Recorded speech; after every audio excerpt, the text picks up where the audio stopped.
Olá, eu sou a Lenora e você está no canal Diários Esquecidos. Hoje eu vou contar para vocês mais um conto presente no livro Coletânea Contos Macabros. Mas antes de continuar, como sempre, eu gostaria de pedir, por favor, para você se inscrever no meu canal, deixar um like, fazer um comentário e, se possível, indicar este vídeo / áudio para alguém que você pense que possa gostar desse tipo de conteúdo. Se você estiver me ouvindo nas plataformas de podcast, eu gostaria de pedir, por favor, para você se inscrever no meu canal. É bem rápido e você me ajudaria a sair do flop. Por fim, agora eu tenho um Apoia-se. Como vocês sabem, nenhuma das minhas plataformas é monetizada, então isso dificulta um pouquinho o meu trabalho. Mas se você quiser ou puder me ajudar, é só entrar em apoia.se/os Diários Esquecidos e lá vocês vão ter acesso a todos os benefícios. Bem, vamos lá? A Última Casa da Vila, por Gabriel J. Este diário não trará sorte a você que o achar e ler. Já aviso de antemão que aqui não há memórias alegres.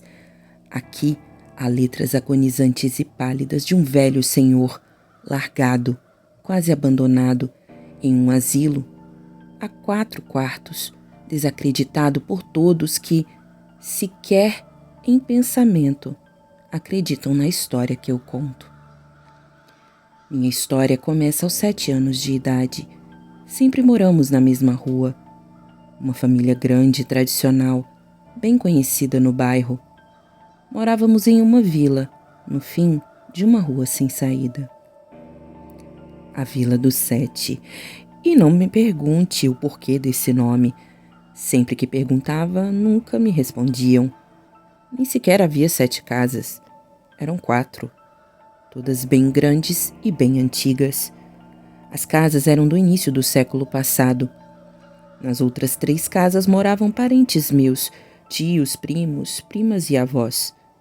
Era uma vila familiar, com um jardim redondo ao centro, separando todas as casas e um grande muro nos fundos, algo em torno de 10 metros de altura. Sempre me perguntei por que tão alto e o que tinha atrás dele. Mesmo se você passasse pela rua de trás, também via o mesmo muro alto em torno de não se sabia o que. Minha curiosidade nunca era saciada pela família da vila. Não interessa, sempre me diziam após as perguntas. Fato é que todas as casas da vila tinham muitas crianças, menos a minha. Eu era filho único e mais novo que todos os meus primos e primas. Eu era uma espécie de temporão, aquele que nasceu na hora errada. Meus primos eram muito mais velhos. Não tinha como conversar ou brincar, estavam sempre entretidos em outras atividades. Havia em minha sala um retrato de uma criança que não era eu. E meu pai sempre dizia ser de um primo que eu não conheci, mas aquele retrato sempre me soou familiar.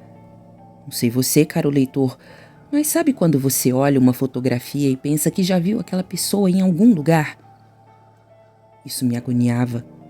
Assim também como toda negativa da família em me contar sobre quem era ou o que tinha de trás do muro e ainda o motivo de não podermos sair daquela vila. Sim, meu amigo, eu ainda não contei, mas as crianças eram proibidas de deixar a Vila dos 7. Somente os adultos, para trabalhar. Tínhamos a senhora Maria da Anunciação, que era uma espécie de babá e professora. Me ensinou a ler, a escrever, a fazer contas, enfim. Era um dos poucos adultos que entravam na vila. Lembro de passar horas em frente ao portão de grades enormes olhando a rua, com a maioria das casas vazias e em silêncio, esperando passar uma criança para brincar, porém não passava uma viva alma naquele lugar. Minha impressão é que sempre estávamos encobertos por uma pequena névoa. Em um desses dias que estava entediado, no pátio da vila de frente para a grade, olhando a rua além da névoa, quando meus olhos não acreditaram no que aconteceu.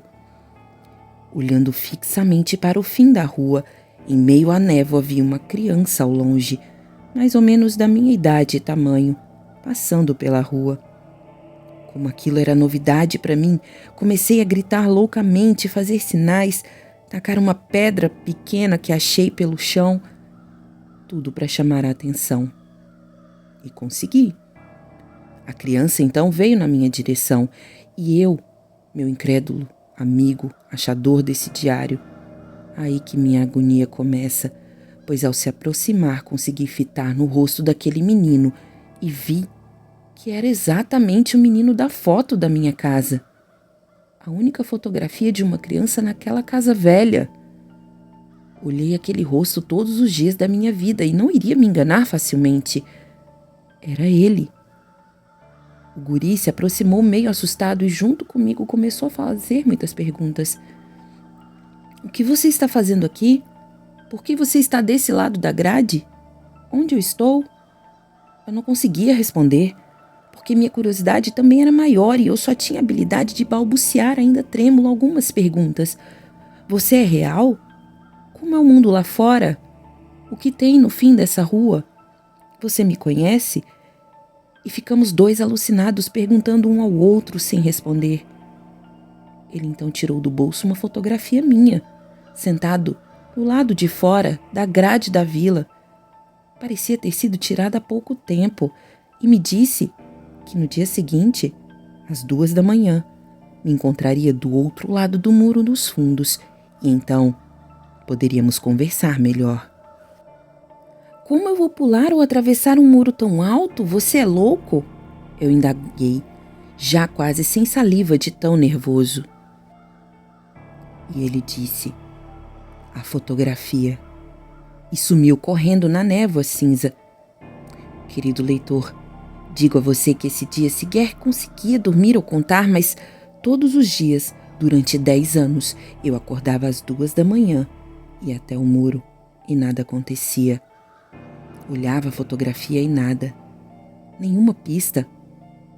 Ah, é válido lembrar que não contei a ninguém sobre o acontecido.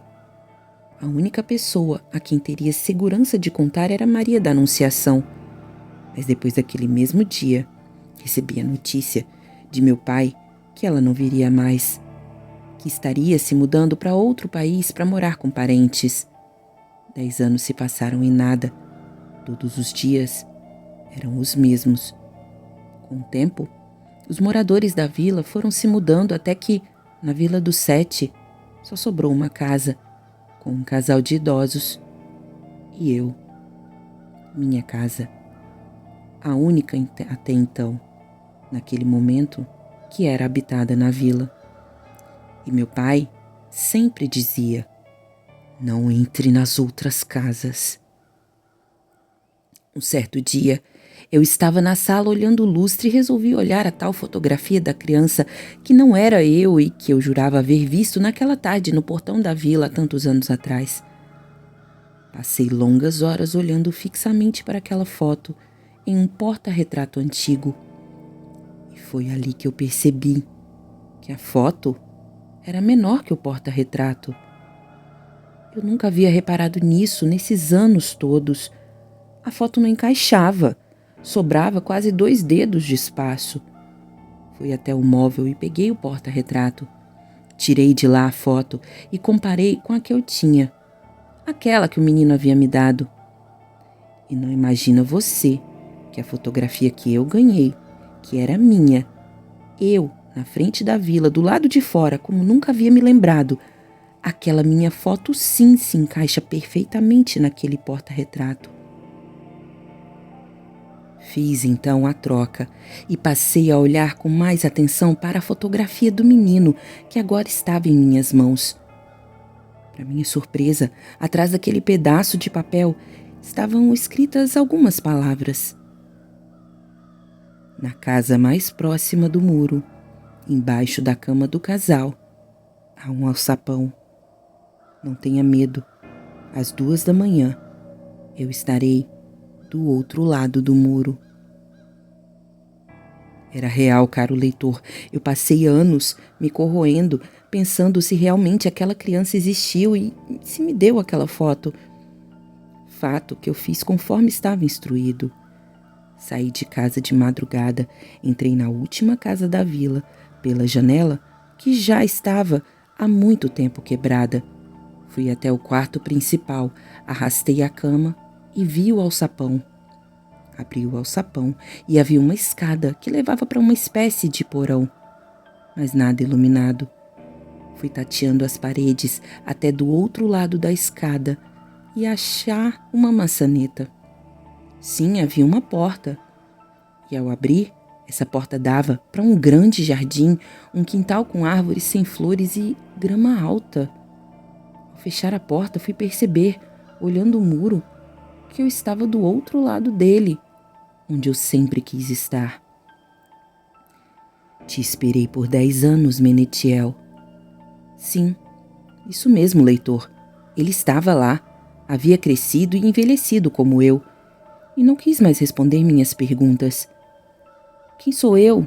Quem é você? Quem são meus pais? Por que a vila se chama Vila dos Sete? Por que eu nunca pude sair? Para onde foram os meus outros familiares? E a senhora Maria da Anunciação? Nada disso importa. E me pegou pelo braço. Me levou até uma casa nesse lado do muro. E aquela sensação de que já estive lá. Entramos pela sala e o cheiro de éter era forte. Ele me disse para beber um copo de água e sorriu. Não lembro de mais nada. Só me lembro de acordar. Mas em um hospital. E da surpresa da equipe médica ao me ver de olhos abertos. Eu tinha barba. E as pessoas me chamavam de Senhor Gael. Sim, leitor. Quem escreve esse diário é um possível Senhor Gael. Segundo eles, acordei de um coma de 25 anos. Tenho 75 anos. Uma vida, um emprego, uma família, uma identidade. Fotos espalhadas pelo meu quarto, agora do asilo. A foto daquele menino sorridente. Fotos de uma família que não é minha. O asilo, de grades brancas, fica no fim de uma rua. Chama-se Asilo dos Sete, mas só há 4 quartos e ninguém sabe explicar o porquê do nome. Vez em quando vem um rapaz me visitar. Diz ser meu neto. Diz ele que é o único que resta da família. Diz ele que seus pais, meus supostos filhos, se foram no mesmo acidente que me deixou em coma. Diz ele que sua esposa está grávida e que já escolheram o nome da criança, Maria da Anunciação. Foi uma promessa, diz ele. E aqui encerro meu diário, dizendo a você que encontrou exatamente onde o deixei, embaixo da minha cama, perto do alçapão que descobri há pouco tempo. E se não acharem meu corpo no porão, que possa ter no fim dessa escada, que eu tenha encontrado meu eu, o Menetiel, porque ele me deve explicações. Fim. Bom, adorei esse conto. Eu não sei se vocês entenderam a proposta, mas, na minha opinião, é uma clássica troca, né? Como a daquela do filme Os Outros, ou Us, né? O filme, eu não me lembro bem que existe um eu seu que é verdadeiro e um eu do outro lado, né? Ou de um espelho, ou de um alçapão, enfim. Essa é a minha teoria, mas eu não sei se é a teoria de vocês. Se vocês quiserem deixar aí nos comentários. E é isso. Obrigada e tchau, tchau.